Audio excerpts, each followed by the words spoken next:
weather outside is not that cold, and if you take my hand, I'll walk with you to Georgia. Hello, everyone, and welcome back to Country with Celine. I am your host, Celine Shamarky, and on today's show, we welcome the lovely Canadian country singer, Elyse Saunders. Never have I ever been kissed like this, the way it hit, make it sparks for light. Never have I ever caught a buzz like this, burning me stronger than moonshine. Never have I had someone to bring home mama. Elyse, how are you doing? I'm doing great, Celine. Thanks so much for having me back on the show. Hello, everybody. I know, oh my God, the last time we chatted was, oh wow, honestly, time flies. It does. It does. It feels like ages ago, actually. It's so crazy to think that I started a country with Celine not too long ago, realistically, but it feels like it's been like years. And like, this is crazy time flies. But last year, you've been super busy. I saw you were performing a lot throughout the summer. You were also at the Cayman Islands at the end of the year. Now, that I just want to talk about. How cool was that? Like, that's so sick. Imagine getting to go to like some tropical place and just playing a country music. That's even like the Luke Bryan one.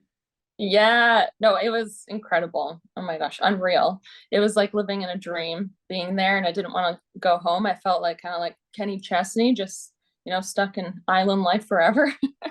So I was debating. I'm like, should I make a change in my music and become, female Kenny Chesney? No, it was amazing. Our friends there at Cool Out had invited myself and my friends Rivertown Saints, and we were the country acts coming to Cayman, and they had this all genre festival with all types of music from around the world. So it was an honor to be there and just to meet all of the different Cayman people. There's everybody from all over. There's a lot of Canadians that live there. So I instantly felt at home from everybody and got to do some songwriting and just be inspired by the environment. And yeah, it was a dream. It's something I'll never forget. That's for sure. That's so cool. Yeah, imagine just getting to write songs, just chilling by the ocean. Like everybody in Florida gets to do it. All the country singers that come out of Florida, that's what they do all the time. Go on the beach with their guitar and just practice like some songwriting and just campfire songs. But to be there with Rivertown, that must have been a blast. They're a fun group of guys. It really was. And it's funny because, as you say, there's people that live that lifestyle every day and they're getting to songwrite in that. But it's funny because we create some incredible music here in Canada. And I think it's because we're just stuck inside and we have no other things to do but write music. So, but it was very refreshing just to get out and just have some fun together. And yeah, just, those moments are the reasons why you do music, is just these incredible experiences and connecting with people and yeah, living the dream. Yes, living the dream. That's what we all want. Before we get into this year, though, because I know you released a new song, just take it back one more time to 2023. What would you say is your top moment? Top moment of 2023 was definitely at the CMAOntario Awards. That was a bucket list moment, milestone moment for me.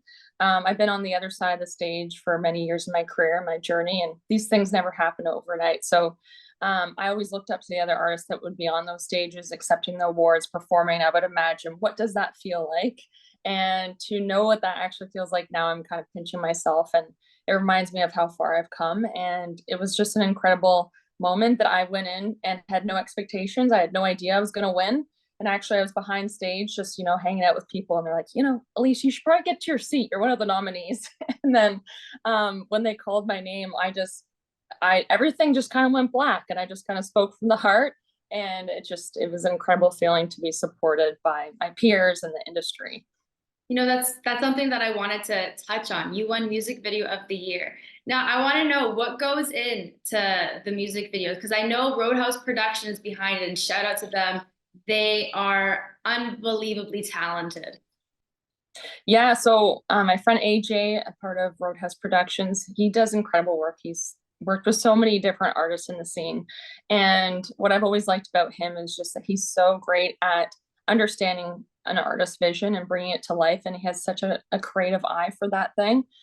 So when him and I sat down first with that video, I had all these ideas, and for me, because the song was genes, based off the genes you're given when you're just a baby and celebrating people for who they are.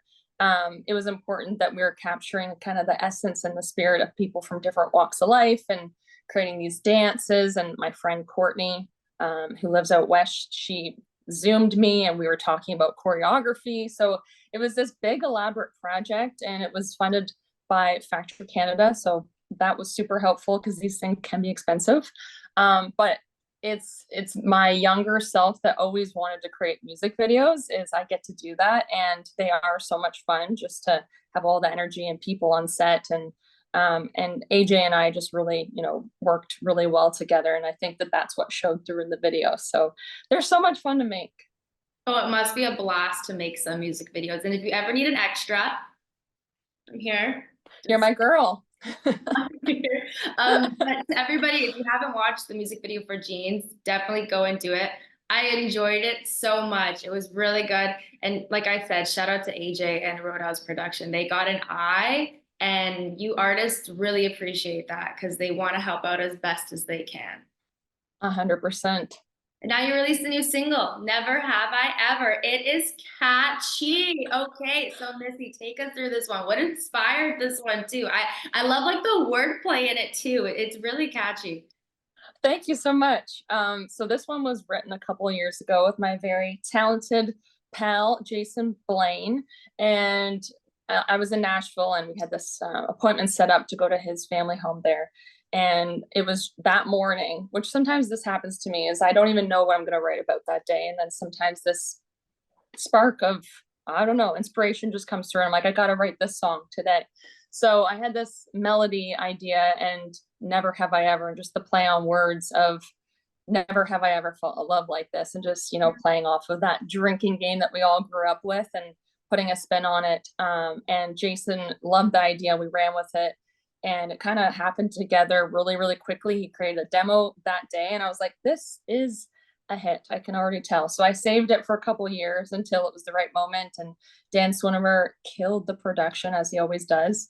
And the kind of response has been getting, I've never had this kind of response in my career before. So it's really cool just to be part of the journey of where my music has been and where it's come, and the evolution of Never Have I Ever being the breakout song.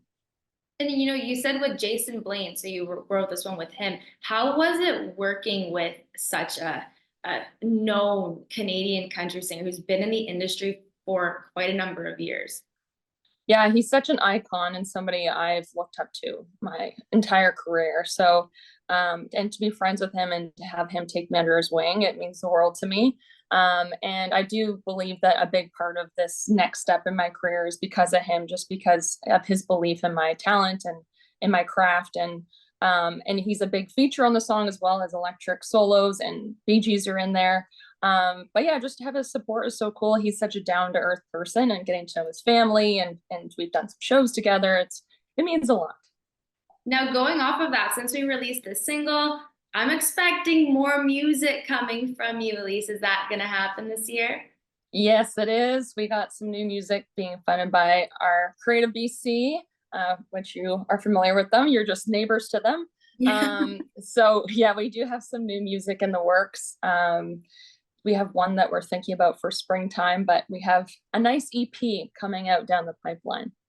Oh, okay. So now I have to ask, some of the songs on the EP, what are we gearing towards? Like love songs? Are we going to have some breakup party songs? Like what feel are we going for?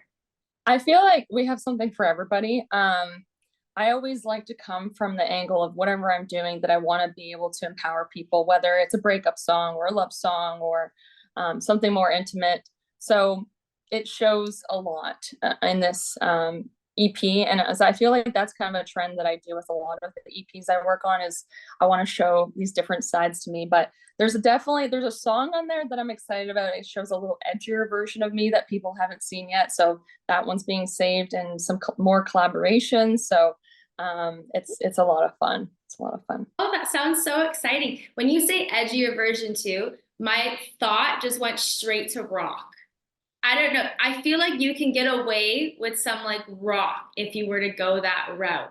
So yes, you're on the right lines there. There's some rock influence on specifically a certain song with a bit of a girl power feel to it.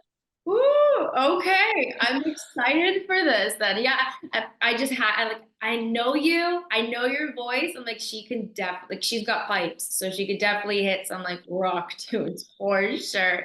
But that's gonna be super exciting to see all the new music that you have coming out this year. But let's just take it back a little bit more. So I know I had you on before, but for people who never watched that video, we're going to kind of just take it back a little bit. So just briefly, just tell viewers how exactly you got into music, and if there's any advice you would like to give to upcoming singers, what would it be? So I'm like many singers. I've been doing this since I was just a little one. I've always loved music and everything art related, if it's writing or dancing, any form of self-expression. So I started writing first, I would say, before I even started to sing, because my mom was an at-home singer-songwriter, just did it for hobby. And I just thought that was such a cool way to express yourself. So I started writing kind of in the form of diary. And then I became kind of a shy kid. I knew that I always wanted to be a performer, but I was a little bit shy to make those next steps. So I did the singing competition scene just to get used to being in front of people on the stage. And it was very scary at the beginning, but now performing is definitely one of my favorite things to do. It's the best. And then I met my very first mentor from my hometown, which I was really fortunate to stumble on somebody like him. And he was connected to the Nashville scene and had been writing hits for some huge people that everybody knows. And he took me under his wing, and we'd spent a lot of time in his loft studio going through his demos. And I feel like just really analyzing his lyrics is what made me become a lot more professional as a writer, just seeing how he did it.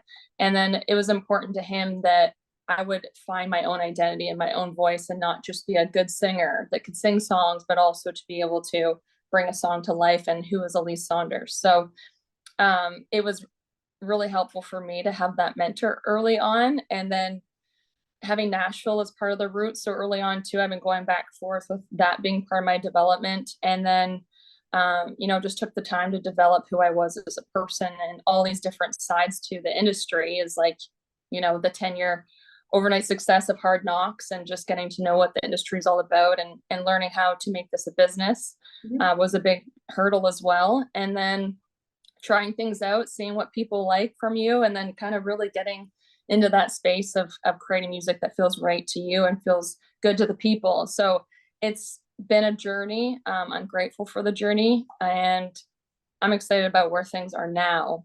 And it's all these different people along the way that have helped me kind of get to this place. So for anybody that's starting out, I think that it's important to surround yourself with people that you look up to, people that you can learn from.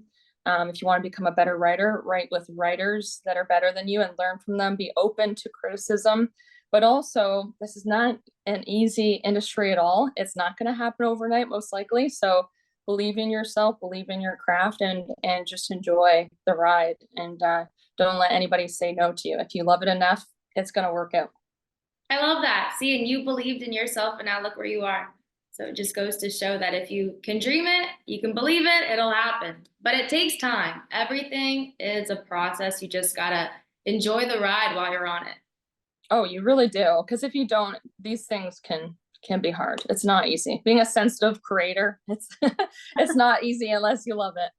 That's totally fair. Now, upcoming shows. So I was taking a look at your shows on your website. You're playing the Bluebird Brampton. First off, I didn't even know Brampton had a place called the Bluebird. So where is this? Yeah, so it's happening at the Rose Theater there. And my friend Johnny Rivix is hosting.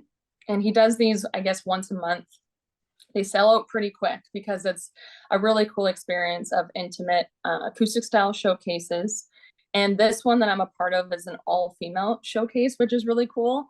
And we're almost sold out now, which is awesome. And I have a couple of my players coming. We're going to play some new music, maybe a cover tune, or we'll see what happens. It's going to be just a fun night. But yeah, this is becoming the Bluebird, I think, of Canada. And it's quickly growing, quickly growing.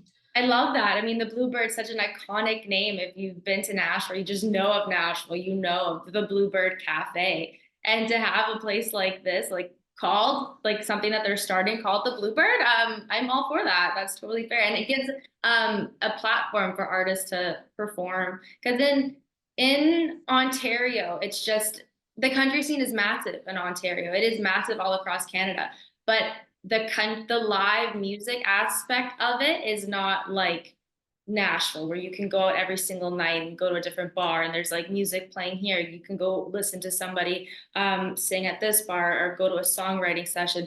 It's just not like that. So I'm enjoying seeing it grow in Ontario because the amount of talent we have there, it should be growing.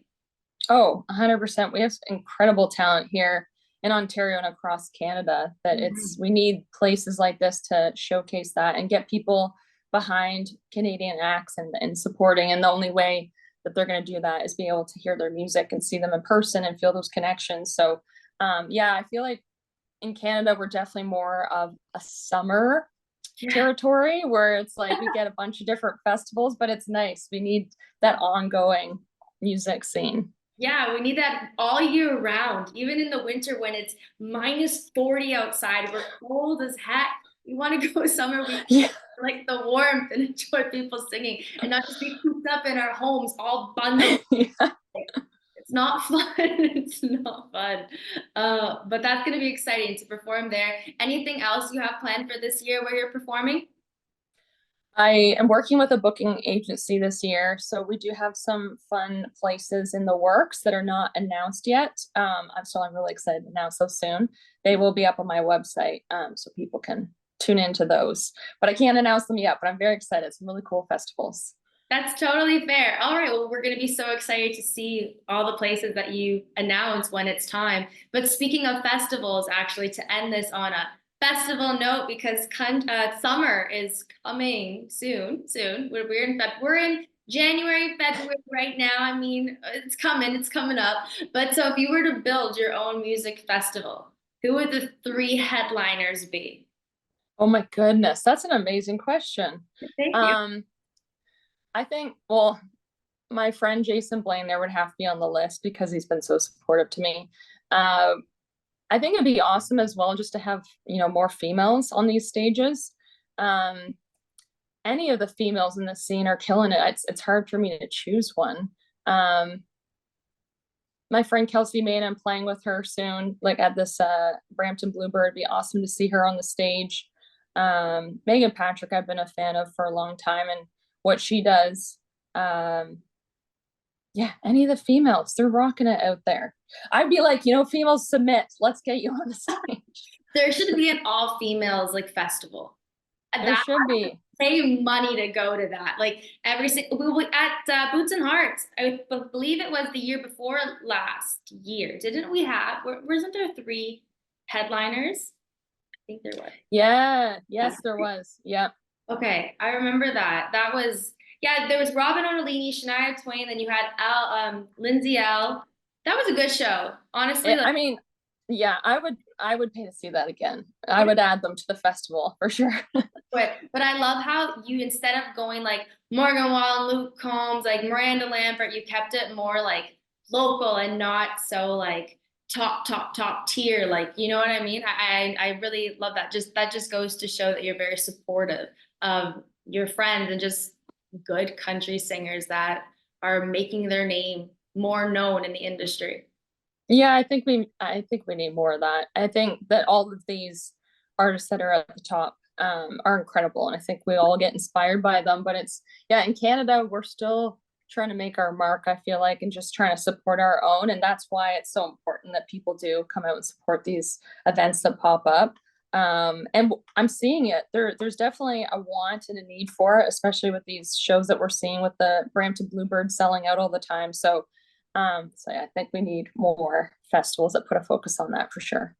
I love that. And I'm sure it will happen. It's already starting. So soon enough, it's just going to be a norm across Canada where we see performances like this. And the Canadian acts get the recognition they deserve because they're talented, very talented, like yourself, Elyse. And I really appreciate you coming on Country with Celine to kind of chat with me again, because it's been a while and it's been long overdue since we've done this. So I appreciate it. Thank you. Thank you. And I love everything that you do, as you know. So it's great to chat with you again and see all the work that you're doing. You're making an impact. It's awesome to see. Thanks, girl. Well, I'm sure I'll see you this summer at some festival or some concert. So Yeah, that'd be fun. Hometown of my roots, never